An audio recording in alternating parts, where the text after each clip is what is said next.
যারা ফজরের নামাজের পর আয়াতুল কুরসি পড়েন তাদের জন্য মৃত্যুর যন্ত্রণা কেমন হবে? হাতে 1 মিনিট সময় থাকলে পুরো হাদিসটি শুনে যাবেন। হযরত মুহাম্মদ সাল্লাল্লাহু আলাইহি সাল্লামের মৃত্যুর সময় যখন ঘনিয়ে এসেছে, নবীজির ঘরের দরজায় একজন কড়া নাড়াচ্ছেন।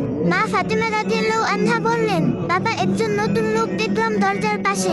নবীজি বললেন, দরজা খুলে দাও, তিনি আজরাইল আলাইহিস সালাম, তোমাকে এতিম করতে এসেছে। ফাতিমা রাদিয়াল্লাহু আনহা দরজা খুলে দিলে প্রথম জিবরাইল আলাইহিস সালাম, পরে আজরাইল আলাইহিস সালাম ঘরে প্রবেশ করলো। হযরত জিবরাইল আলাইহিস সালাম বললেন, হে নবী, আজকে একজন নতুন ফেরেশতা এসেছে, যে ফেরেশতা দুনিয়ার কারো কাছে আসার সময় অনুমতি চায় না। আজকে আপনার কাছে অনুমতি চাইছে।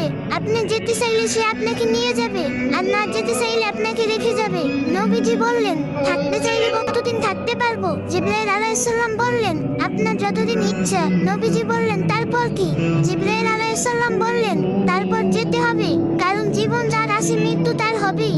নবীজি বললেন, যেতে যখন হবে তাহলে এখনই আমি আমার আল্লাহর সাথে দেখা করতে চাই। হযরত আজরাইল আলাইহিস সালাম প্রথম নবীজির বুকের উপর হাত রাখলেন। নবীজি বললেন, আমার মনে হচ্ছে বুকের উপর উহুদ পাহাড় রেখেছে। নবীজি বললেন, কি রাখলেন আমার বুকের উপর? আজরাইল আলাইহিস সালাম বললেন, নবীজি, আমি জানি আপনি আল্লাহর সবচেয়ে সম্মানিত মেহমান, তাই আস্তে করে আমার হাতটা রাখলাম।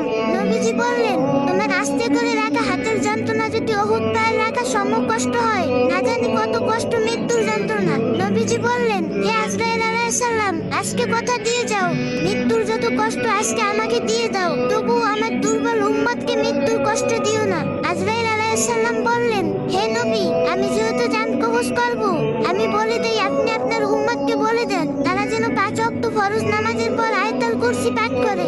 আমি কথা দিলাম তারা মরণের কষ্ট তখন টেরও পাবে না। সুবহানাল্লাহ। আল্লাহ তাআলা আমাদের সবাইকে 5 ওয়াক্ত নামাজ পড়ার তৌফিক দান করুন, আর যে যত পারেন একটু বেশি বেশি করে কপিলিং করে দিয়ে